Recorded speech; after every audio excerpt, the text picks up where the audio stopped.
Well, you said you just listened to it again. What did you think when you heard it? I was so happy with how much like, because I think, you know, you could have made a sad record and actually it has so much pace and so much Yeah. fury and so much energy to it. And I think that's what I really needed. I needed a sense of feeling in control of my body again, and I get that a lot through performance and through movement. Yeah. And I think the imagination is this incredible form of escape. You know, I was Yes. pinned. I was like, I couldn't move. You know, Yeah.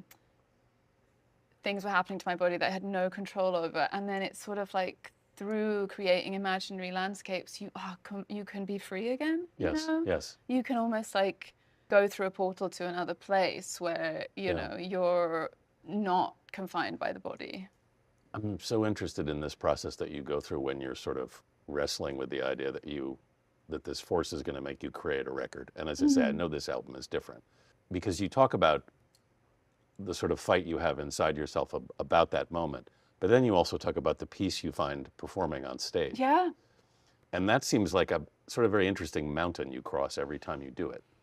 Well, the performance isn't the work. Do you know what I mean? Like Yeah. everything else. Yeah. I love you, obviously, but like Yeah. the kind of discussing the album and like, No, no, you no. know, kind of like turning yourself inside out, like that's the work. And the performance still feels like a place of total freedom. Yes. You know, it's weird. You get into this job to be free, and actually, the bigger you get, the less free you are, which Yeah. is a strange Yes. thing that happens. It's like I got into performing to feel completely free, to not have expectations. And actually it became so big that actually you become confined again. Yeah. But this stepping on the stage, I am still free. Yes. It almost becomes a more precious space the bigger you get. You know, because if you become recognizable, that's still a slightly way of being unfree in the world. Oh, sure. You know, you're kind of always holding yourself, trying to hold yourself right, trying to, you know, and like everyone has cameras now. And honestly, like no one's ever filming me, but I swear I'm always ducking out of like other people filming their own content. I'm always like, oh, okay, like avoid this person's filming something, you know, that's like just me kind of like hiding from camera phones all Yeah. day. Yeah. So there is, but I feel like the stage remained that place of breaking free of constraints, Yes. I think. So you look forward to that. I do. It's like it definitely it still feels like a kind of pressure, I think.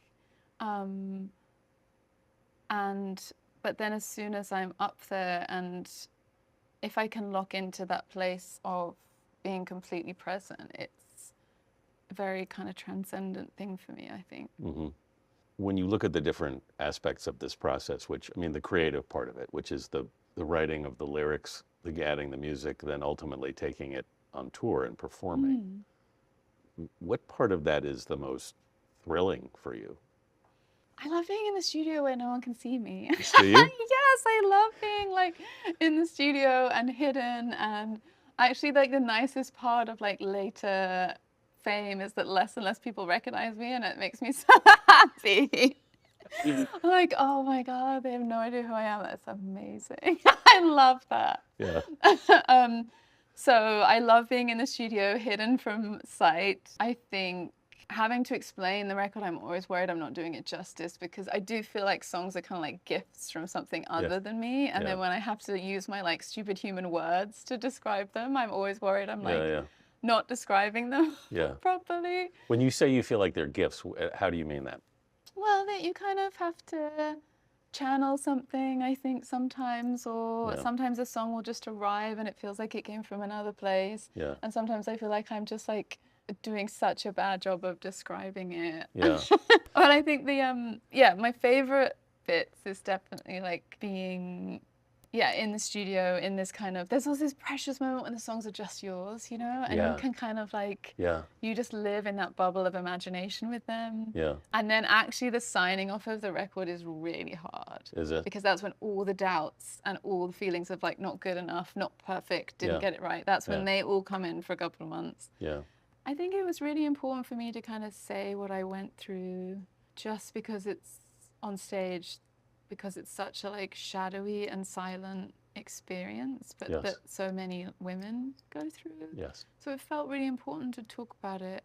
I did think I would feel like more of an understanding or a catharsis, and that hasn't actually come yet, you know? Yeah. But I think where that comes often for me is when you're just talking about the record, or there isn't that like emotional feedback. And I think where that comes and you understand the songs or like why you wrote them is seeing it, people sing it back to you. Right. You know, when you're in that room and you can feel that you're all connected. Yes. I think that's also one of my favorite bits. Yeah. But the sort of like analyzing of the record or discussing it, like I always feel like I'm not kind of like explaining things.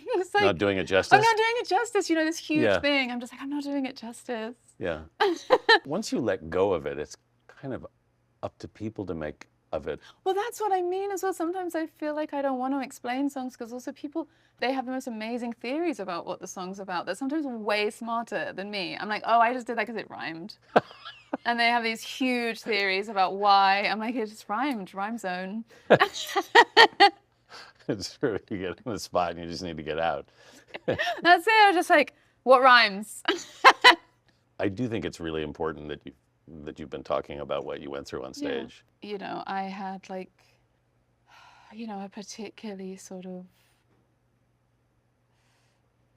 brutal experience, you know, that required emergency surgery, and then I was back on stage 10 days later. Yes. You know, and luckily we only had 2 shows left, and there was kind of no doubt in my mind that I would do them. There was a sense that like something had been taken from me, and I actually didn't want like these last 2 shows to be taken from me as well. But you know, there's always a moment where you don't know if an album is going to be finished. You can't find the right producer, you can't find the time. Like we had all that stuff happen. And at the beginning of this year, we didn't really know if the record would be made.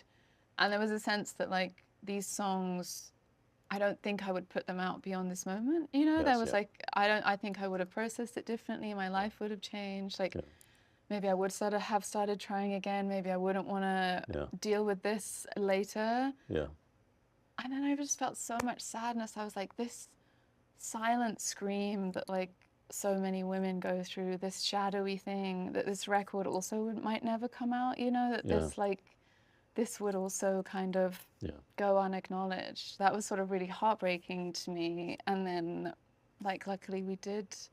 Because I was like, oh, do I want to put myself through the emotion of what talking about this is? Yeah, I was also considering that. I was like, okay, this is going to be rough. You know, this is going to be rough to talk about. Has it been rough? I thought it would bring me more like understanding, and it hasn't yet. But I think what this process is for someone out there who's gone through a similar experience, this bit is for them. You know, I think the bit for me is going to come later. But this is for them. And I also wanted this album to not just be a scream, but to just feel like I was wrapping my arms around anyone that this had happened to, and just be like, I'm with you. I know neither of us want to be here, but I'm with you and you're not alone. You know? That's big because it just doesn't get talked about enough. Yeah, and there was like this moment when we didn't know, to me, these songs could only exist in this moment. And if I was going to move on and do another album, this would just be a whole album that also like wasn't, you know, discussed. And that felt, considering what it was about, like really sad. I did want to ask you, on stage that night, were you at all aware of the physical danger you were in? I was in pain. Also, this was a kind of new experience for me. I'd never experienced something like this. So, and I had also, you know, I'd been told that an ectopic pregnancy was rare. And if I probably wouldn't be able to perform at the capacity that I was if I was experiencing one, because they're so painful. But weirdly, like I have performed through a lot of incredibly painful things. I've broken my foot on stage and I've kept running, you know, like I am a very sensitive person, but do have a kind of, when it comes to performance, a sort of like an enormous physical strength. And actually, like I was in pain, but when I stepped on the stage, it kind of like, you know, it all went away. And weirdly, it was like a really amazing show in the end. And so I don't think I think I've always had a sense that someone something is carrying me through performance, Yeah. you know, and I just surrender to that, and it does carry me through. Yeah. I didn't think I was in danger at that point. It was your doctor who insisted you get a scan. Yeah. Well, I wanted to finish out the tour. Yeah. I was just like, I just got through that performance. I'll be fine. Yeah. I'm just going to keep going, you know. And yes, she was like, no, you need to come in, you know. And then it was straight to surgery. You know, 48 hours later, I don't know. Basically, I would have tried to get on the plane to go. I think we were booked to play Pukkelpop in Amsterdam, and they were like, you would have been off on a stretcher or worse, you know? So, but it was this sense of like, we're coming to the end of the tour. I can get through this. I'm fine. And I mean, thank God for my doctor, really. Yeah.